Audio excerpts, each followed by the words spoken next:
trader Stephen Kowitzel here with thetradersplan.com, and today we're going to talk about something that's kind of exciting, or at least exciting to me, and that's the next super cycle in the stock market. Now, I started trading I bought my first stock in 98, so I was on the very end. Now, this goes from 2005 to 1905. This is the Dow Jones, so I was at the very end of this chart right here, and then it went into a free fall. We all know what happened when the market topped in 2000. But when I call the next, I think about these major bull markets, and I've studied the indices over 100 and 120 year periods, and you have these major bull markets where, this was from 82 to 2000, 18 years where the stock market returned 1,000%.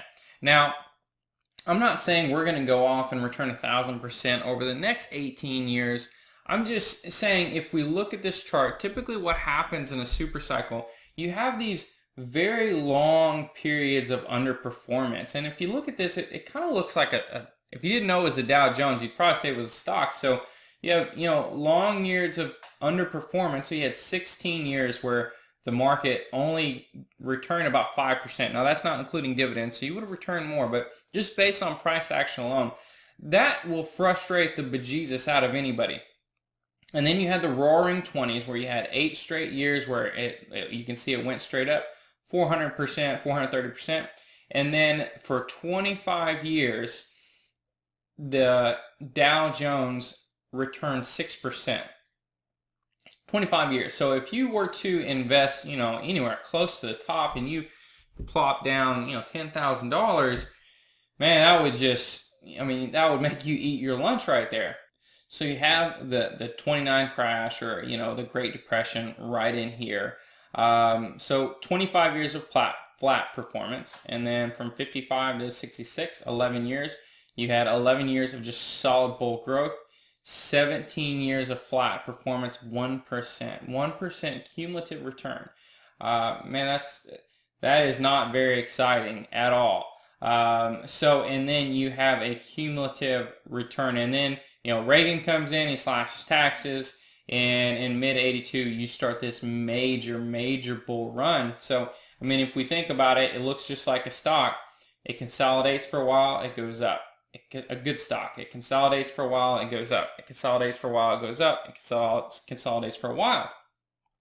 So I think this chart, when you look at it from a long-term perspective, is very powerful. And when I was a financial advisor, I used to always tell my clients why we need to diversify and why we need to have sector rotation to make sure we're not stuck in one thing for a very long time, is because you can have in periods anywhere from 12 to 25 years of significant underperformance in certain asset classes, or just in the plain indice. And you don't want, during your prime years of accumulation or even your prime years of retirement, you don't want to sit through that, because you are costing yourself significant growth if you're just stuck in mutual funds or stuck in the S&P 500, or just whatever the case. I am a long-term investor, but I also understand that you do have these cycles, and I don't want to get caught in one during my prime accumulation years. I want to make sure that if we go into a prolonged period of underperformance that could last a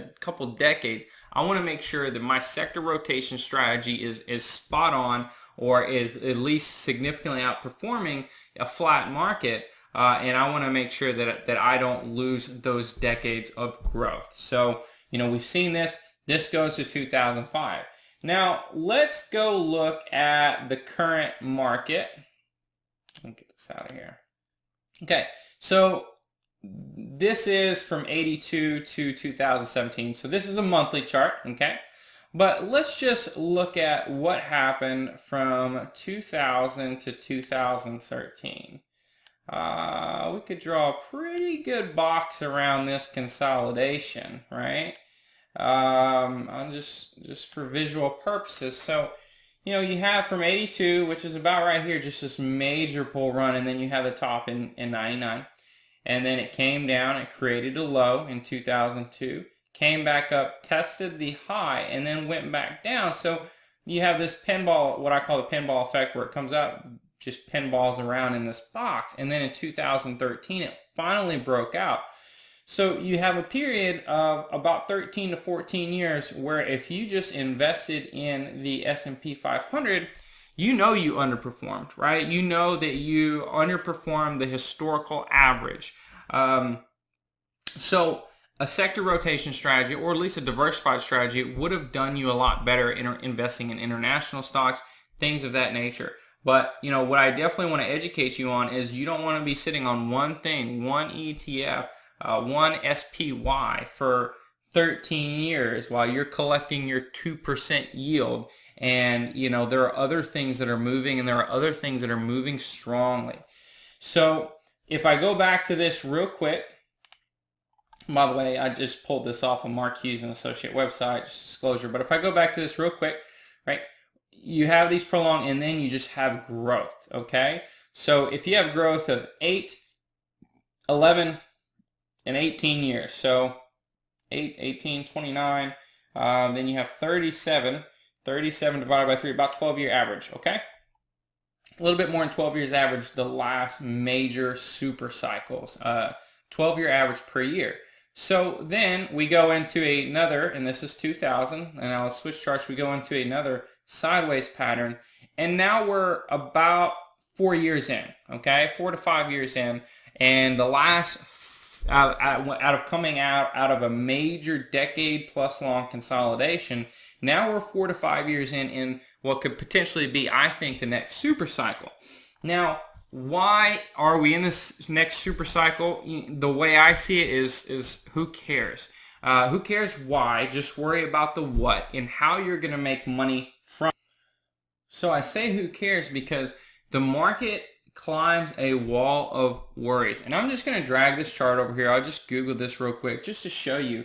I mean, if you are constantly looking at the news and you see all the negative stuff's going on. We had the market bottomed here in 2009, and until March, it has got a 257% gain. You have all these things that have happened along the way that should have, if we're just paying attention to the news, sent the market into a free fall. You have the flash crash. You have the S&P got downgraded in 2011. I remember that. You have the European sovereign debt crisis. Cyprus got a haircut. Fiscal cliff talks send stocks lower. Ebola virus, government shutdown, Brexit, crude oil at 20-something bucks. Global stock market sell-off. Chinese stocks fall 45% in 3 months. So you have all these events that happen over a period of time, and the market still continues to climb. So all I ask you is to have an open mind and just ignore the news and only focus on the price action. If the price action, and this is the reason why I wanted to do this this subject in this week's vlog, because I noticed that it was really, really sad when the Vegas shootout happened this weekend, and then the very next day it was odd, the market was up, and I'm sitting here thinking, the market should be down, or at least take a pause on a day where you have, one of the biggest crises in U.S. history, and it didn't. And that's when I started to think about the topic of the super cycle, and that's when it really kind of brought to the forefront. It's like the market, no matter what happens, it doesn't care. Like, we're in this major bull market, so I only ask you to not really worry about what the news says. Just understand that we are 4 to 5 years into following a major sideways consolidation. Let me kind of go back to this chart. And 4 to 5 years in any of these major cycles, I mean, you haven't even made, if history repeats, and I say that, if history repeats, you're not even towards the middle of what could be just a major bull market run. So I kind of just want to beat you over the head with it. This was 4 to 5 years in on this major run. You're about right here, 4 to 5 years into this 140 years cumulative return. You're about 4 or 5 years in right here. So you don't know how long or short it's going to be. You don't know if this doesn't end up being a super cycle or not. I mean, it could go 20 years, it could peter out, and we could go into a deep recession. Like, you don't know. But my point is if history tells us anything, you should ignore the news and focus on the price action and have rules in place where you stay invested. And that is the number one thing I want you to take away from this video.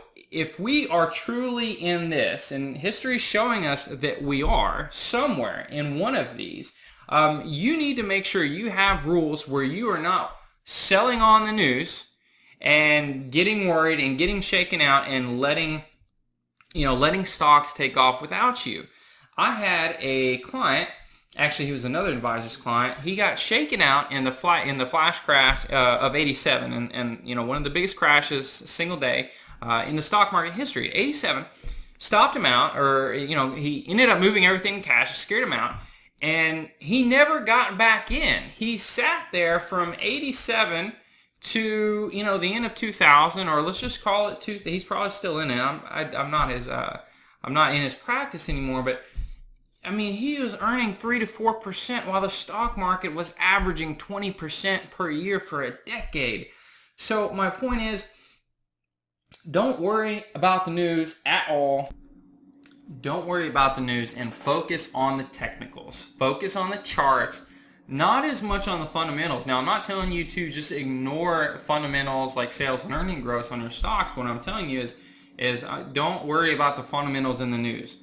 Focus on the price action. Don't worry that the market, it should pull back. It should correct 10%. That means you're selling until it does. Have rules to stay invested until it proves you otherwise. Now, this is a secular bull market, and within secular bull markets, there are cyclical bear markets, okay? So you have this secular, which is a very long-term trend, and within this, you're going to have some bear markets, I promise you. So just because we are in this major run, or potentially in this major run, does not mean the market can't go into a bear market, okay? That's not what I'm saying. It can go into a bear market tomorrow, and it is what it is, but you want to have rules. So you can see these are probably bear markets right here. Even though they look like a blip on a screen, it's probably a 20% correction, okay? This was in 80, that's probably the 87 crash. That was definitely a 20% correction. So you can have 20+% corrections in these major bull markets. So don't confuse the fact with secular versus cyclical. But you just need to make sure you have rules that trigger if you need to get out and move to the sideline cash. You have those rules. But, and I do mean the most important thing, you need to make sure you have rules to get back in, and don't scare yourself and don't listen to the news, because at the end of the day, they're entertainers. They might be correct on a lot of their news, but they're entertainers. They focus on ratings and ratings only. Focus on the chart and the price action, okay? So I hope I've beat you over the head with that just a little bit.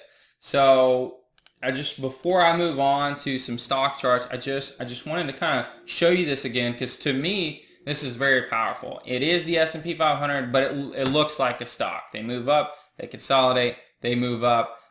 In the fact that if I track this price, kind of broke out in April of 2013, 4.5 years in, based on, the previous bull market, I think. See, this was 87, man. That was down 21% in 1 month. That's ugly. That was down probably not 20%, probably pretty close, 17, 18%. So you have these pretty good corrections that are going to happen. And then you had a 20% correction right here. This was in early 2016, and you had a 20% correction in small caps, but it didn't quite make it for the S&P 500. So again, focus on the price action. If you just got to draw yourself a trend line, then do just that. But I'll just give you a simple rule that I've said over and over. Look at this. I mean, you can just draw them.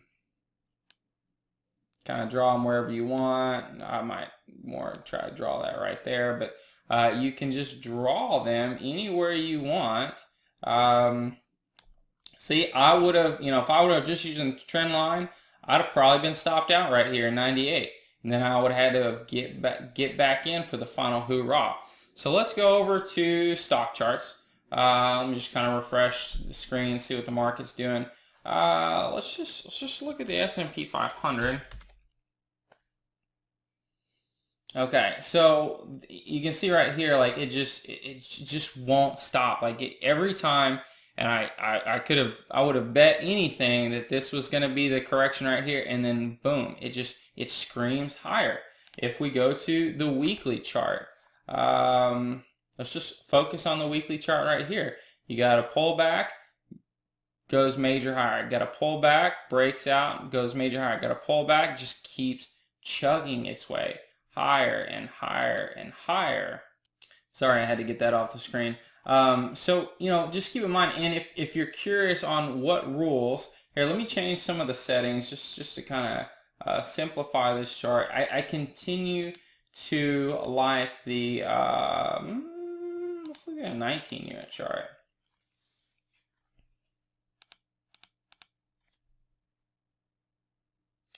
I continue to like the 10-week, 40-week EMA crossover is a signal when you should be trading and when you should not be trading.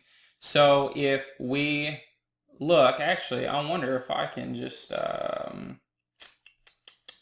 actually, I'll make it a 10, but actually, no, let's look at this. So it's kind of hard to see, and maybe I just make the, no, we'll just leave it at that. It's kind of hard to see, but you can see the blue line right here. In the end of 2000, it goes under the red line, which is the 40-week. So the 10-week went under the 40-week for the death cross. Okay, so you got the death cross.